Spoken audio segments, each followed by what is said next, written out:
आज तो फुल पंजाबी थाली बनाई हो, वो भी गुजराती स्टाइल में। तो आप लोग है ना वीडियो को अंत तक ज़रूर देखना हो, बहुत मज़ा आने वाला है। तो सबसे पहले है ना मेरे को पालक परोठा बनाना था। तो फ्रेश फ्रेश पालक है ना मैंने अपनी छत है ना घर की छत उस पर उगा के रखी है।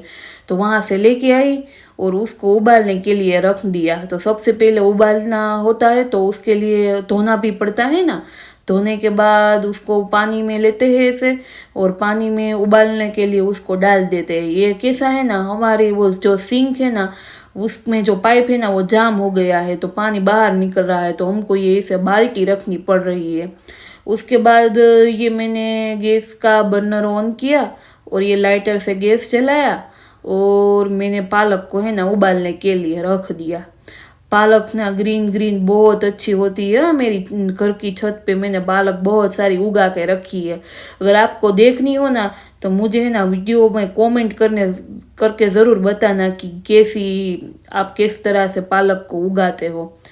तो ये मैंने पालक को सारी डाल दी। बहुत अच्छी फ्रेश फ्रेश पालक है और कुणी कुणी पालक है, तो उसमें वो डांडली है ना वो काटने की ज़रूरत नहीं पड़ती। डांडली होते डाल दोगे ना तो भी अच्छी लगेगी। तो ये मैंने सारी पालक डाल दी उबालने के लिए। तो ये सब प्रेस कर देते हो ना थोड़ा सा पानी में, तो वो अच्छे से डूब जाती है, तो पक भी जाती है जल्दी से। और ये इसके बाद है ना हम पुलाव की तैयारी कर लेते हैं। वो शेजवान राइस आता है ना वो बनाया था मैंने, लेकिन कूपन का चोखा लिया था। ये रेशन कार्ड में आता है ना वो वाला, वो बहुत अच्छा आता है ना, हेल्थ के लिए भी वो अच्छा होता है। तो ये मैंने कूपन का चोखा ले लिया। उसको धोना पड़ता है अच्छे से, 2-3 पानी से धोना पड़ता है तभी अच्छा बनता है। तो मैंने धो लिया अच्छे से, मसल मसल के धो लिया। और धोने के बाद है ना उसका जो एक्स्ट्रा वाटर है ना वो निकाल लेते हैं। निकालने के बाद उसको गैस पे रख देते हैं। तो ये मैंने गैस चालू किया और पहले तो आंधण मुका भात का। हमारे गुजराती में है ना उसको आंधण कहते हैं। जो भात बाफने के लिए पानी मूकते हैं ना उसको हम आंधण कहते हैं। तो वो मैंने रख दिया गैस पे। अब हम उसमें भात डाल देंगे। आपके हिंदी में उसको बोलते हैं चावल, तो हम चावल डाल देंगे और उसको पकने के लिए रख देंगे। तो चावल डालने के बाद है ना उसको चमचे से हिलाना पड़ता है, वरना वो बैठ जाता है नीचे। तो हमारे गुजराती में तो उसे यही बोलते हैं बैठ जाना। आप हिंदी में क्या बोलते हैं वो मुझे कमेंट करके बताना। तो उसके बाद उसमें ना थोड़े खड़े मसाले डालने पड़ते हैं। ये हाँ तज है, लविंग है, ये सब डालने पड़ते हैं। उससे ना टेस्ट बहुत अच्छा आता है। और ये मैंने डाल दिए। और उसके बाद देखते हैं पालक का क्या हुआ। तो पालक भी बाजू में ये जो चढ़ ही रही है, ऑलमोस्ट ये हो ही गई है और उबल गई है अच्छे से। उसके बाद इसकी प्यूरी बनानी पड़ती है ना, तो चलो इसकी प्यूरी बनाते हैं। तो ये मैंने मिक्सचर का खाना लिया और इसमें प्यूरी बनाने के लिए पालक को डाल दिया। उसके बाद ही हम उसको यूज़ कर सकते हैं। बहुत गर्म होती है ना तो अच्छे से धीरे धीरे डालनी पड़ती है, वरना हाथ हमारा दाज जाता है। हमारे गुजराती में तो उसे दाज नहीं कहते हैं, हिंदी में शायद कहते हुए जल गया। तो यही है। तो ये मैंने ढक्कन बंद कर दिया मिक्सचर का अच्छे से। उसके बाद हमने इसको प्यूरी बना ली। प्यूरी बनाने के बाद है ना लोट लेते हैं, उसको नमक डालते हैं। उसमें थोड़ा सा पराठे का लोट बांधना है तो उसमें तेल का मोहन तो पड़ता है ना, तो तेल का मोहन डाल दो थोड़ा सा, ज़्यादा नहीं डालना वरना पराठा है ना फट जाएगा कॉर्नर से। उसके बाद ये पालक की प्यूरी है ना वो भी डालनी है। उसको छानना नहीं है, ऐसे ही डाल देना है, बहुत अच्छा टेस्ट आता है, बहुत अच्छी लगती है। उसके बाद ये मैंने काथरोट घुमाई, ये घूम गई। घूमते घूमते है ना लोट ऐसे बन जाएगा ना कि पता ही नहीं चलेगा। जो बंद गया ना, आपसे बातें करते करते तो बंद ही जाता है, लेकिन आप लोग ना मेरे से सिर्फ बातें ही करते हो, सब्सक्राइब नहीं करते हो। वीडियो देख के चले जाते हो, अच्छी भी लगती है लेकिन सब्सक्राइब नहीं करते हो, तो सब्सक्राइब कर देना वीडियो को। उसके बाद ये देखो हमारा भात बाफ गया है और रेडी हो गया है। उसको हिंदी में बोलते हैं पक गया है। तो उसका हम वघार करेंगे ना शेजवान राइस का वघार करेंगे हम। जीरा डालना है, बहुत सारा जीरा डालना है, उससे अच्छा टेस्ट आता है। जीरा डालने के बाद उसमें जो मसाले आते हैं ना, हींग होती है, वो सब डाल देना है। और सबसे पहले है ना उसमें वटाना डालने हैं। वटाना पक जाए ना, उसके बाद दूसरी सब्जी डालनी है। तो इसमें है ना मैंने गाजर लिया है, પછી बटाका लिया, और वो जो फणसी आती है ना, हम उसको बीन कहते हैं, वो लिया है। हमारे सूरत में फणसी मिलती है, सियाड़ा में बहुत मिलती है। उसके बाद अच्छे से इसको पकाना है, अच्छे से हिलाना है और अच्छे से पकाना है। पकाने के लिए है ना उसमें वो ऊपर है ना छीबा ढक देना है। मैंने बोला था ना हमारे गुजराती में इसे छीबा कहते हैं। छीबा ढकने के बाद चलो हम पनीर की तैयारी करते हैं। तो आज हम है ना काजू पनीर बनाने वाले हैं। तो पनीर तो चाहिए ना उसमें। तो ये पनीर है ना मैंने घर पे बनाया है, प्योर। वो है ना वो दूध आता है ना, वो उसमें ही बना है अच्छा वाला। तो अगर आपको मेरी पनीर की रेसिपी देखना है ना, तो मुझे है ना वो कमेंट करके बताना, मैं आपको पनीर की रेसिपी भी दिखाऊंगी बना के। और ये पनीर मैंने काट लिया, और यहाँ पे तब तक मसाला भी पक गया है। तो मसाला पकने के बाद उसे थोड़ा सा ठंडा होने देना पड़ता है, और उसके बाद उसको है ना भात के ऊपर डाल देना है। और भात के ऊपर डालने के बाद उसे ऐसे ही रहने देना है। थोड़ी देर के बाद उसको उसमें मिक्स करना है। तो पनीर को है ना पहला फ्राई करना पड़ता है, धीमी आंच पे फ्राई करना, उससे ना पनीर जलता भी नहीं है और अच्छे से फ्राई भी हो जाता है। तो पनीर फ्राई हो जाने के बाद है ना उसको निकाल लेना है। लेकिन इसमें एक बात बहुत ध्यान रखनी पड़ती है, पनीर को एकदम धीमी आंच में ही पकाना पड़ता है और उसको हिलाते भी रहना पड़ता है। अगर हिलाते नहीं हो ना तो वो नीचे है ना बैठ जाता है, वो है ना जो चोट जाता है। तो उसके बाद ये देखो पनीर हमारा पक गया है। तो हमने ये ठंडे पानी में निकाल लिया। पानी में क्यों निकाला है?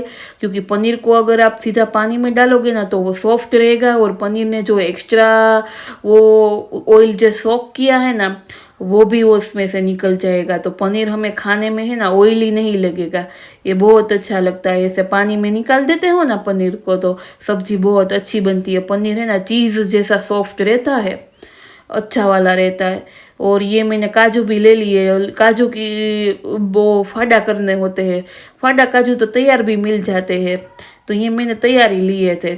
उसके बाद उसको हल्का सा फ्राई करना है, ज़्यादा फ्राई नहीं करना है। और उसके बाद उसकी ग्रेवी की तैयारी भी करनी पड़ेगी ना। तो ग्रेवी की तैयारी करने के लिए भी हमको सबसे पहले है ना टमाटर चाहिए हुए, सो थोड़े थोड़े मसाले इसमें डाल देने हैं। तो पहले तो है ना मैं ये सा टुकड़ा टुकड़ा टमाटर है ना पहला मैं इसका हल्का सा फ्राई कर देती हूँ, उसके बाद ही उसकी प्यूरी बनाती हूँ। ये हल्का सा फ्राई हो जाएगा ना, उसके बाद उसकी प्यूरी बनेगी ना, तो उसमें बहुत अच्छा टेस्ट आएगा।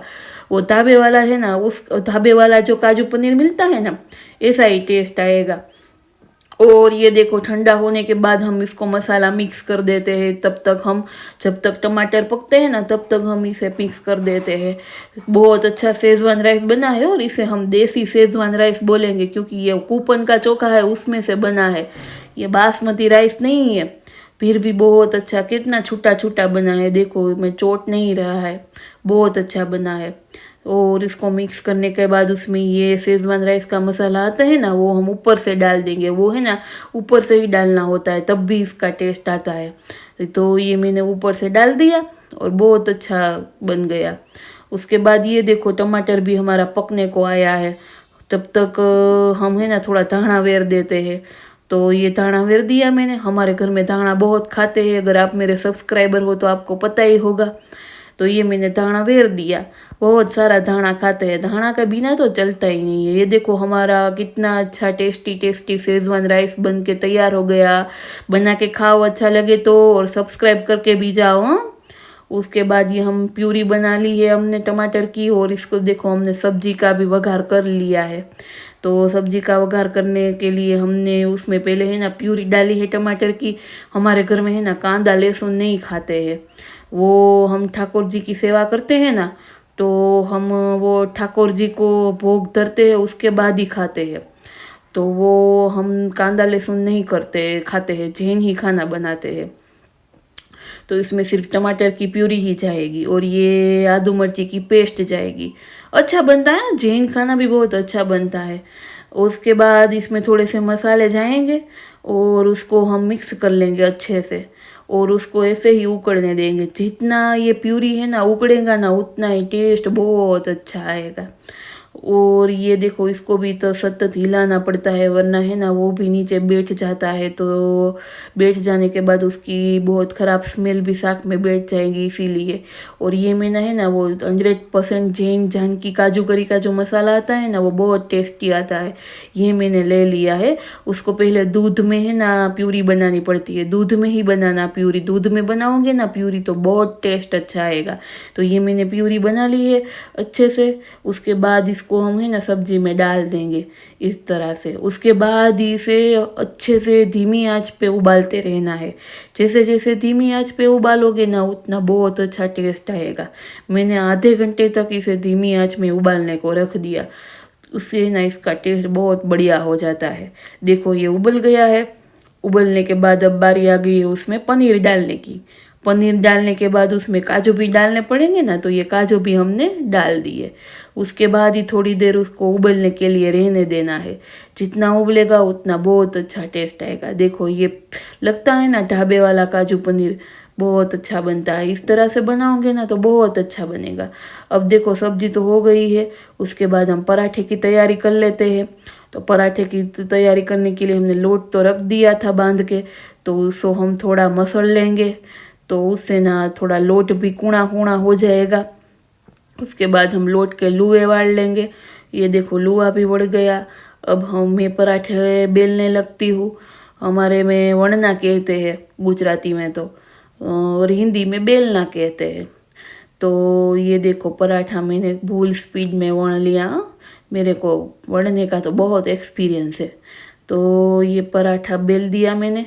उसके बाद उसको मैंने पकने के लिए भी रख दिया और धीमी धीमी आंच पे पकाते हैं तो पराठा भी अच्छा बनता है। और ये देखो हमारी बाजू में सब्जी भी रेडी है। और ये देखो एक बाजू तो पलटा लिया, एक बाजू तो थोड़ा थोड़ा पक गया।